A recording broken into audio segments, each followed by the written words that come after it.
rent that we were trying to get for the unit was $750. We had an open house all day. A Haitian person had shown up at this probably about first hour of the day and offered to spend $1,800 for this unit for a 3-bedroom apartment or a 3-bedroom unit, single family home on the south end of town for a person who hadn't even made it in the country yet. And that was only surprising because we asked them, we required background checks and credit scores for all our applicants. And they said they couldn't do that yet because the people who they were renting the house for weren't here yet. Wow.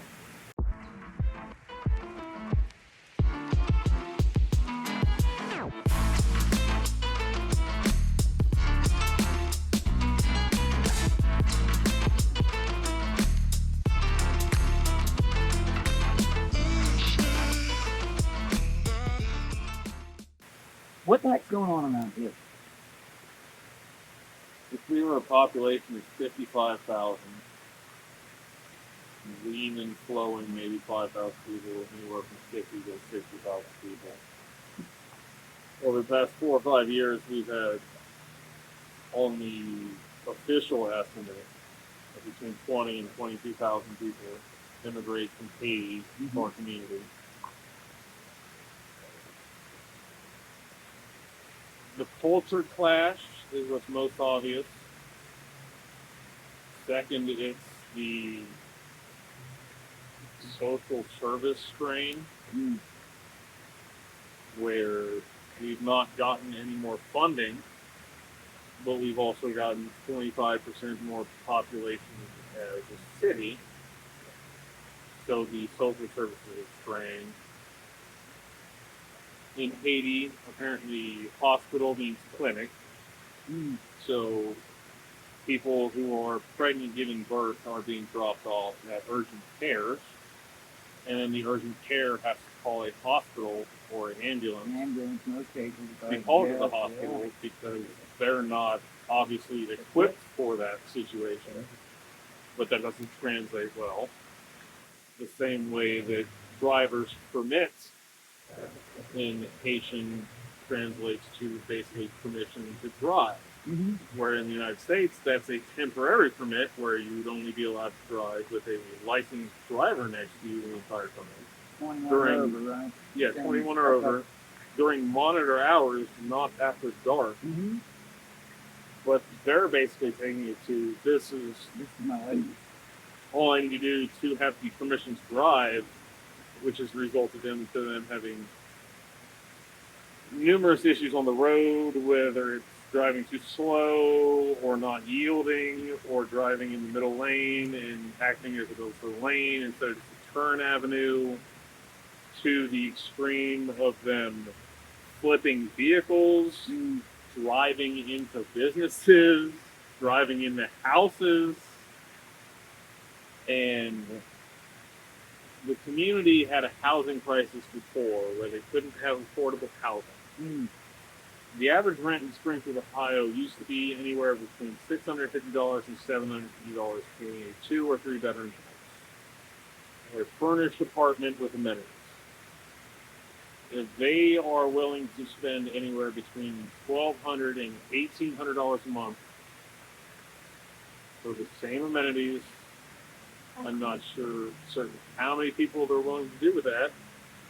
This only is relevant because when we were showing a housing or rental unit for show, we had given out applications that require you to fill out for a background check and credit score.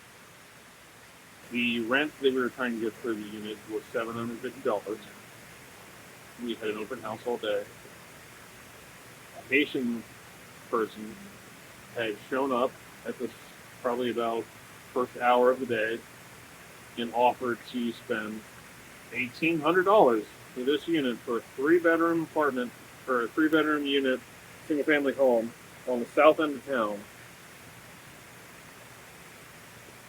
for a person who hadn't even made it in the country yet. And that was only surprising because we asked them, we required background checks and credit scores for all our applicants. And they said they couldn't do that yet because the people who they're renting the house for weren't here yet. Wow. So that's something we've never had to deal with before, and I'm not really sure how to address it because what does that do to all the neighbors or put stress on the community? Or we don't want the property that just been recently renovated to possibly be damaged or destroyed. Doesn't matter what they're paying the rent or security deposit. Like, you'd rather have a nice community member that contributes to the community other than just making hand over fist for rent. And I'm certain there's some people who are landlords in town that are willing to do that. But these are also the people that some of their houses might be titled to an LLC and they don't have a name associated with things because they're more willing to do these type of rentals. So then what does that mean? If there's any kind of issues, what happens? With our houses that we rent, if there's any type of issues, they address. They take it to court, they put their rent up in escrow, and then us as landlords titled to the property, we have to address those concerns, fix the issues with the property, to even possibly get that rent back out of escrow. So it's one of those things where a landlord has to actually address the problems.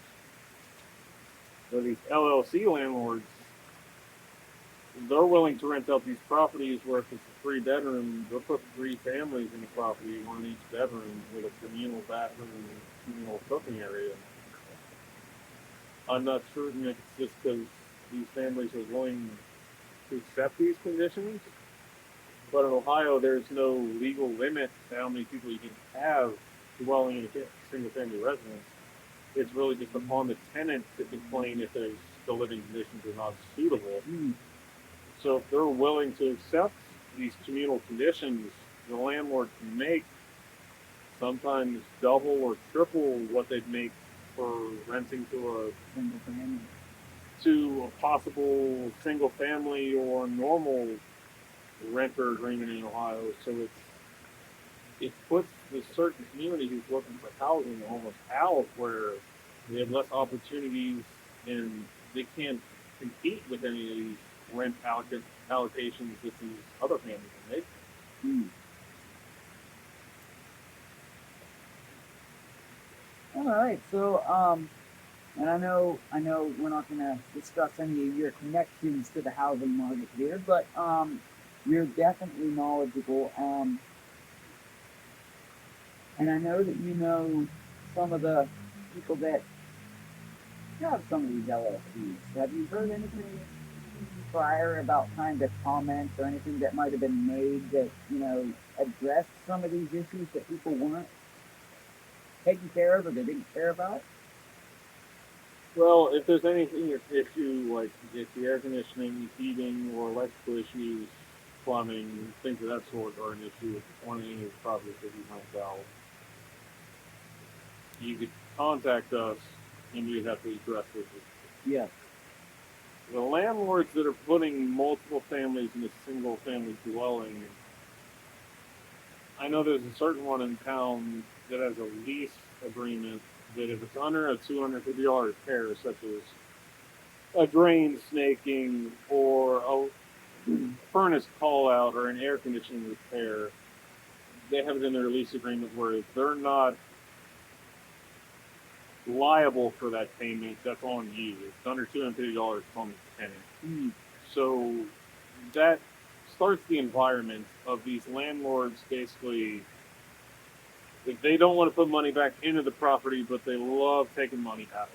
So it's not in most of the renters' favor to rent from these people. But these are also the people that are willing to not think about the neighbors, not think about the community of who they're putting in their property. They're just happier to get double or triple what their normal rent is out of the property. They don't care if trash is picked up once a week in town. They don't care if the trash is overflowing on the curb. They're not minding how many people in the house, how many people are out on the porch or in the neighborhood. They're just happy they're getting double or triple what their normal rent. Oh, yeah. which I'm sure is profitable in the short term, but I'm not sure in the long term how great that is for the community and those neighborhoods that is involved. That makes perfect sense. So you don't think it's a sustainable solution, is what you're saying. And how do you think we change this? Do you think there's any solutions? Do you think that there's anything that we can do to kind of rein in the problems here?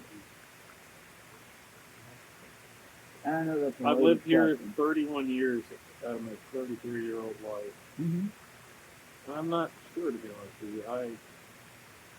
I've heard the proposed solution could be possibly adding 2% to the local sales tax on everything. So everything that's bought and sold in the area would attribute this sales tax to possibly pay for either further offices in the area, to possibly deal with the traffic infractions, Mm-hmm. pay for more social programs for the area. But that also impacts the local residents that have nothing to do with this issue. That is just thrust upon them. Well, and some of that just kind of sounds more like band-aid fixes than, actually addressing the root of the problem. It seems that way because also even if we paid for another officer to not profile but just monitor South Limestone Street for car accidents and traffic infractions, Mm-hmm. the local Springfield government has stated that even if you are caught driving without a valid license, your vehicle will be impounded because they're new here and we need to be nice and they don't know our ways. As I said, the previous mayor who has passed away is no longer the mayor, but that policy seems to still be in effect as the Fremont city mayor and the local police department of Green Township Mm. stated that every person that they pull over without a license will be cited and their vehicle impounded. But for some reason, Springfield and the township is not doing this.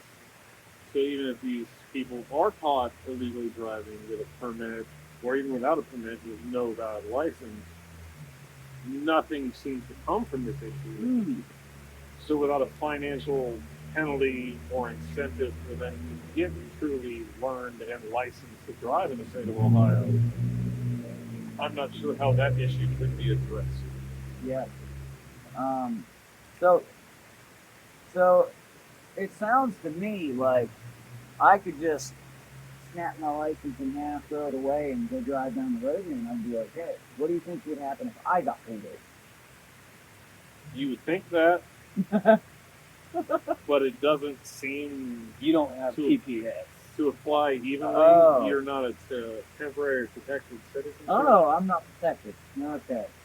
So since you can speak English when you are upheld to know the rights and wrongs of the roadway, it seems those laws that are not entirely applied evenly would be enforced upon you, while at the same time, if someone who had just been asserted into our community who does not have all of the proper documentation would not be applicable to the same laws, punishments, and consequences for doing said infraction, Mm. which is frustrating for the local community, to say the least. Oh, yeah. There's been numerous car accidents in the town. One that's pretty prominent and fatal that I'd rather not go too deep into for the family's sake. But there's been, just yesterday, we flipped a vehicle, another car that drove into a business. It doesn't seem that it's every other day that there's multiple traffic accidents. It weren't common in the town up until about 4 years ago when the issue started to prevail. Mm. This is supposedly a Biden-Harris program. I'm not 100% on all the technicalities of it, but for some overlapping reasons between certain laws, they've been given temporary protected status where they're able to apply for a social security number, work in Ohio legally. They've apparently been filming quite a few factory jobs in the area that our community wasn't willing to work because factory jobs, constant work, nonstop in the kind of non-air conditioned conditions at lower than average pay for these factory positions. We're willing to take, but at the same time, these factory positions should be paying more for the same conditions for local workers. These Haitian immigrants are willing to fill these positions that the local workers weren't willing to do because the conditions being a little bit less than bearable. So obviously these Haitians come from Haiti where things were real bad. So they come here, they're willing to be honest, work like indentured servants by the sounds of it. And obviously that's gonna rob the normal American from their jobs because we're not indentured servants. You know, if we're gonna work, at least for most Americans, I believe that we take pride in the things that we do. And you know, and I'm sorry, there's no reason to, at least this is my opinion, there's no reason to bring in people. And I've had a few people say this, oh well, I don't see what the big deal is if they're, you know, here to help us economically. They're taking jobs that other people won't do. And it's like, well, yeah, but why are they doing that? Well, of course, because they're from Haiti and they'll take whatever they can get here because this is America. But there's obviously some sort of breakdown between these companies and the people they employ. You know, because and this goes way beyond Springfield. Because you talk to, you know, anybody that's worked a manufacturing job or in the, you know, industrial kind of trade sort of stuff. It's like a lot of your bigger companies, you talk to the older fellas, and if you're a younger fella working at this place, oh, you got these observants, like, you know, they don't really give me a real good reason to want to bust my back here for years because I see what they're doing to the older folks. You know what I mean? They push them out. You can't retire. You know, and what they want to do is bring people in for much less money doing the same job. And it's no different with these Haitians. It's just they've been able to capitalize upon the Haitians because of the situation. Not to bring it back to it, but unfortunately, the landlords of the renters I've heard of the program that they also charge them $15 one way to work and then $15 to come home from work. So not only are they renting from them and then absorbing wage, they're also basically reliant on it for transportation. Oh yeah. Where your housing, your Uber driver, you know. So it's like you said, a bit of indentured servitude, but from the country that they're coming from compared to here, it's still quite the improvement. Oh, amen. So it's understandable. It's quite understandable to come here and do this, but at the same time, it's wrong.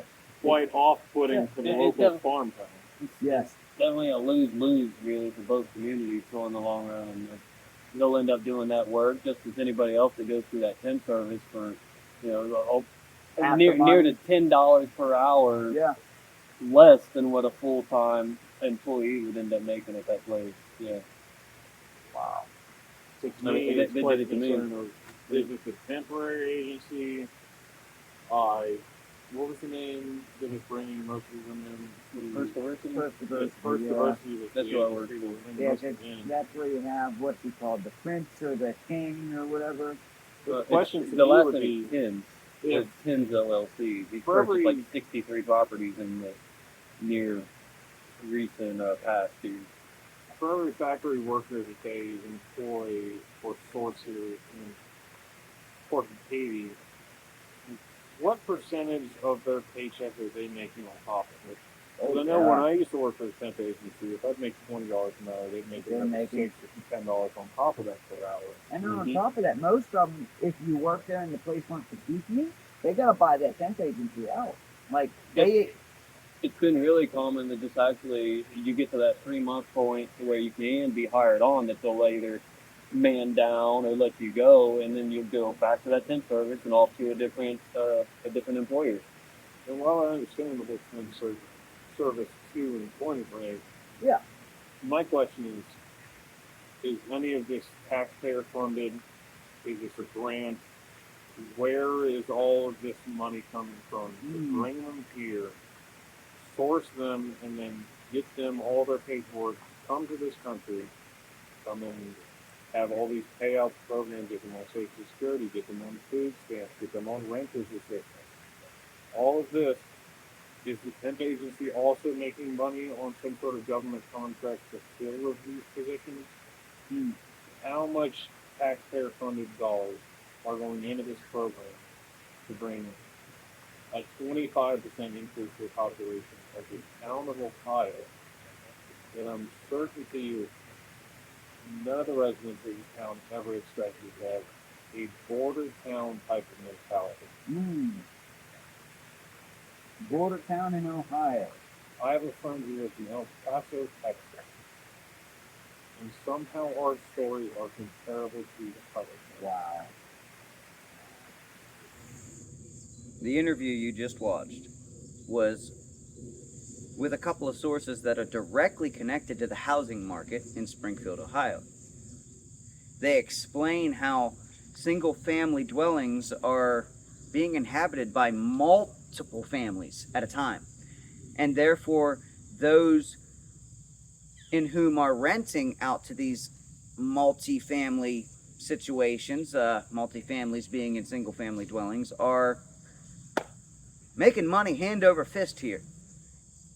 And the problem is that what they're doing is they're excluding the normal single family from being ever able to afford a home in Springfield. Unless you're willing to shack up with you and 6 other families, it appears as though the market is against the normal American, the single family. And that's a shame.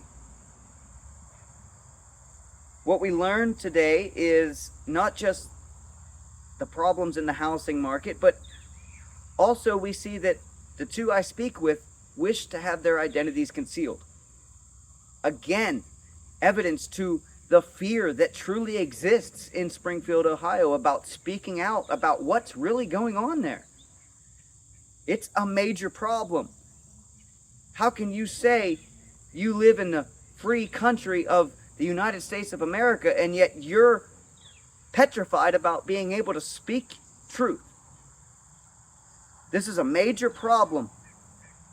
One that we cannot just let float on by. People cannot forget about Springfield, because if we do, Springfield will be next door. This will be all of our problems, not just Springfield's. So this is important. If you appreciate what we're doing here, covering stories that matter, vital narratives, then I ask that you hit the like button, that you subscribe to our channel, because it's viewers like you that show us that this is needed, that show us that the voices that are so important to these vital narratives are being heard, and we appreciate you. So until next time, embrace the stories that matter.